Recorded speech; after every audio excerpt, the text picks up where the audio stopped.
When a tugboat sinks to the bottom of the ocean, the crew must fight to survive in a frantic effort to escape the locked ship. This is the fatal breakdown of the Jascon-4 sinking. In wild ocean waves, big oil tankers suffer dangerous conditions when heavy winds threaten the ship's stability. Violent weather can require tugboats to anchor the oil tanker with tight lead cables to stabilize the ship and prevent oil spills. Off the coast of Nigeria, 3 such tugboats were tethered to a Chevron oil tanker to prevent its potential capsizing. On the Jascon-4 tugboat, 12 crew members were just starting to wake from their night of rest. Morning on a tugboat means waking by 5 a.m. to start the day. On Sunday, May 26, 2013, it was just another morning on the Jascon-4. For the cook, he has an even earlier call time, so that a hot meal can be ready for the crew before work begins. Harrison O'Keefe had just turned on the hot plates and ran to the bathroom before getting breakfast started. He had been a cook with the West African Ventures Company and served on several different vessels in their fleet. Harrison was supposed to be on a vacation break, but the company asked him to take one more run before he headed back home. Captain Lovejoy Karibo was managing a crew of 11 on his tugboat, with a specific assignment of guiding an oil tanker through some rough seas.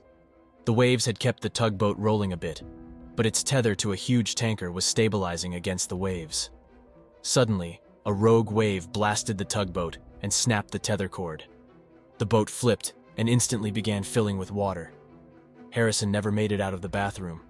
The boat had flipped, and the toilet fell from its base and hit him on the head. He was now falling against the door and pulled the handle to try to escape. The water was rising in this tiny room, and Harrison was frantic to get out. He pulled the door handle, and it broke off right in his hand. He was horrified to be locked in the bathroom while the ship was sinking. He grabbed what he could to pry open the door. In a rush of exhilaration, he popped the door open and moved quickly to the hallway where several men were gathered. Johnny, Michael, and Richard were up getting ready for the workday when the entire boat flipped and started taking on water. They were trying to orient themselves in completely upside-down rooms and hallways. Water quickly rose up as they headed for the exit hatch to try to unlock the door. They struggled in the water to squeeze themselves together to put pressure on the handle. The water was rising so fast, and they had made no progress on opening the hatch. Harrison decided that this door would not open before the water filled this hall. He turned and swam back up the hallway to the first open door. As he turned and looked back, a massive wall of water rushed into the hall and violently threw his shipmates against the wall, washing them into other parts of the boat. He quickly pulled himself up into the room as water was rising above his waist. He was literally walking on the ceiling of the boat and had to figure out where he was and how he would get out of this trap. Frankly, he was lucky to even find an open door on the high end of the tilted boat. Boats operating off the coast of Nigeria were often subject to pirate attacks and established standard protocols to protect their sailors from the danger. One of these routines was to lock every door on the boat to isolate everyone in separate rooms and keep pirates from being able to easily access every part of the boat. Most of the doors on the boat were still locked, but Harrison had entered Johnny's open door. The men were all yelling and frantically moving around trying to figure out how to escape the sinking ship. The tugboat suddenly stopped the free fall to the bottom and with a jarring thud, landed on the bed of the ocean. Water continued to flow in from every direction. Men who were still sleeping in their rooms were suddenly woken by being flipped from their beds and feeling the cold water rising from the ceiling. Furniture fell and blocked the doors. Several men in each room were struggling to orient themselves to where the door handle was now located. Furniture was floating in the rising water in front of the locked door. Trying to figure out how to make space in the tiny room to get the door open was a frantic effort, as water was rising and coming in from the bottom of the doorway. Even if they got the door open, how were they going to hold their breath, figure out how to exit an upside-down ship, and then swim all the way to the surface of the ocean, having no idea just how far down they were? It was an impossible calculation, and the seconds were ticking by. On the surface, the other tugboats were being battered with wave after wave. The crews were watching the tethers and oil tanker when a clear sound pierced the air. A snapping cable and whoosh of the tugboat sucking air down as it disappeared from view. The shocking reality had desperate sailors trying to communicate with the Jascon-4. It all had happened so fast, there wasn't a single communication or mayday call from the sinking boat. The call for help was sent out immediately, and West African Ventures started the process of trying to rescue the seamen. The boats on site put divers in the water immediately. They were looking for those who had abandoned ship, but no one was floating in the water. Divers went down as far as they dared, but could see no evidence of the boat or its crew. In the situation they were facing, there was no way to mount a diving rescue attempt inside the ship. They weren't certain of its location, and didn't have the equipment to fully locate it. Even if they could find it, they wouldn't be able to go down for more than just a few minutes with the equipment they had, and it just wouldn't be enough time to offer any real rescue effort. The grim reality was starting to set in. If sailors weren't able to escape the vessel in these first few minutes, it was feared that all 12 perished rather quickly when the boat sank to the bottom. There was certainly a chance that someone had an air tank, or was breathing in an air pocket. The men truly hoped that this was the case. All of these crews worked closely together and interchanged amongst the various vessels in the fleet. The entire company was devastated at the potential loss of life. West African Ventures put out a call to one of their teams that was doing repairs on equipment at the seafloor. These divers were working under saturation at a depth of 200 feet. Using a bell system and saturation chamber on their ship, they were able to continuously work at the high-pressure depth of 200 feet for days at a time. This allowed them to undergo the slow process of decompression just once after a month of work. They used a special mix of gas that included helium, which made the divers' voices sound distorted. They were asked to stop work and immediately head toward the sunken ship. It would take them 18 hours to reach the Jascon-4. During this time, the divers adjusted their saturation level to match the depth that the sunken ship was thought to be at. It was only 100 feet to the seafloor in that location. By the time the salvage team would reach the location, it was clear that they would be recovering bodies, not saving lives. Colby, Nico, and Andre were an experienced dive team and were ready to get on with the daunting task ahead. The first major challenge was that all the exterior doors were locked tight, per the pirate protection policy. Nico spent 2 hours trying to breach the heavy steel door to enter the sunken ship. He finally cracked open the door and flashed his light inside. The first thing they encountered was the body of Captain Karibo. Nico recognized him immediately, and it was startling to see the reality of what the men had suffered.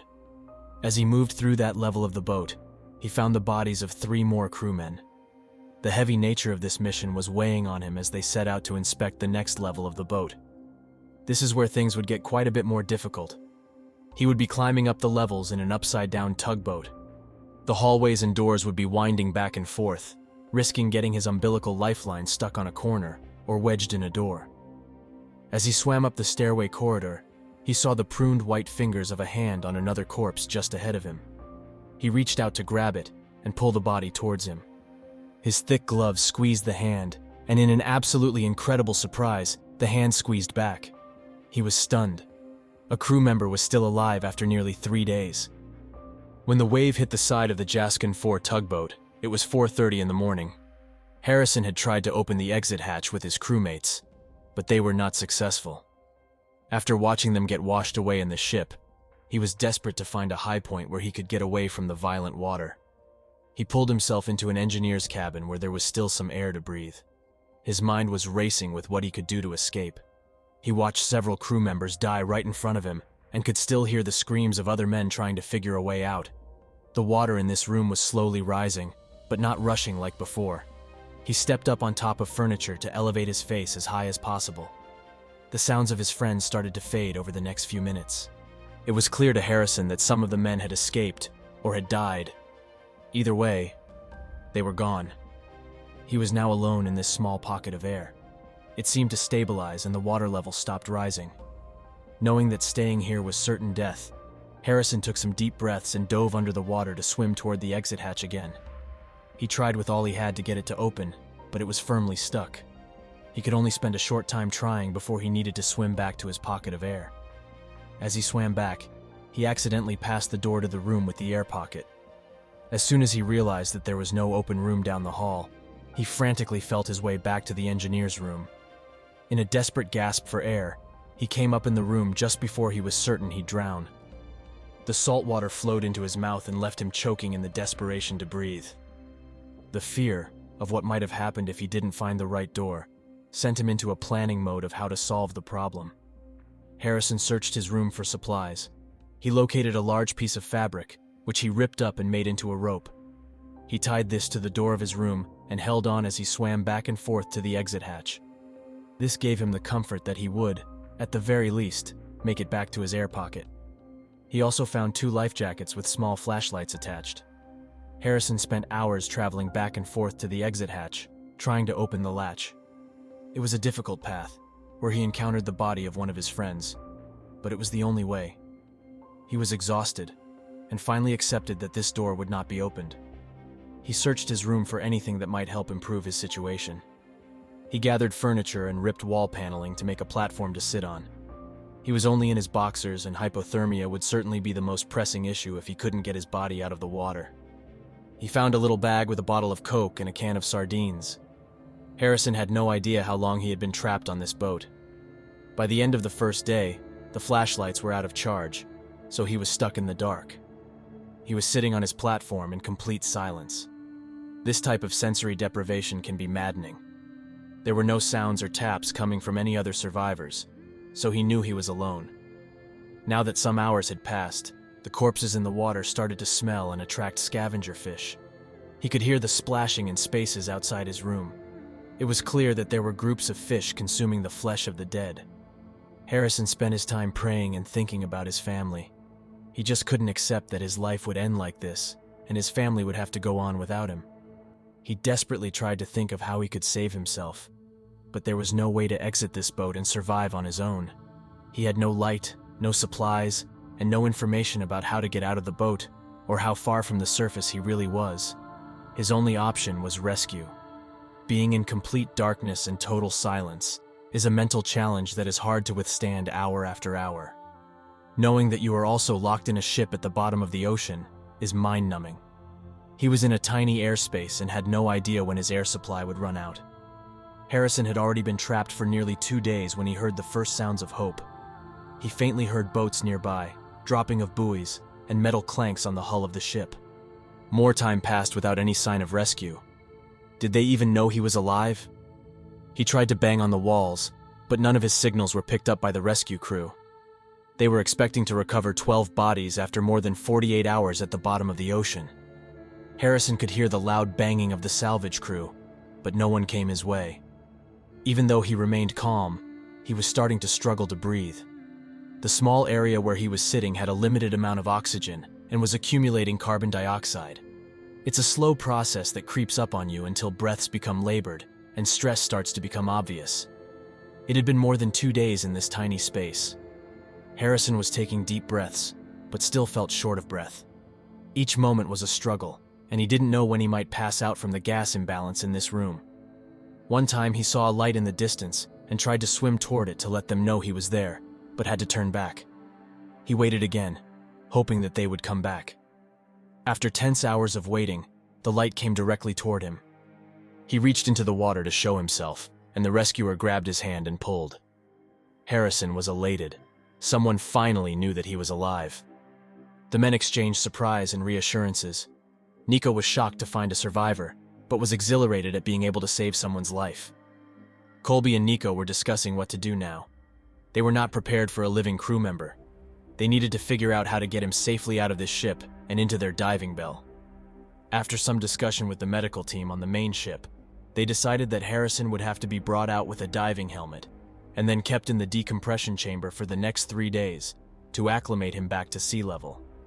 He had been at a depth of 100 feet below the surface for 63 hours. His body was completely saturated with nitrogen, and a quick ascent would be deadly.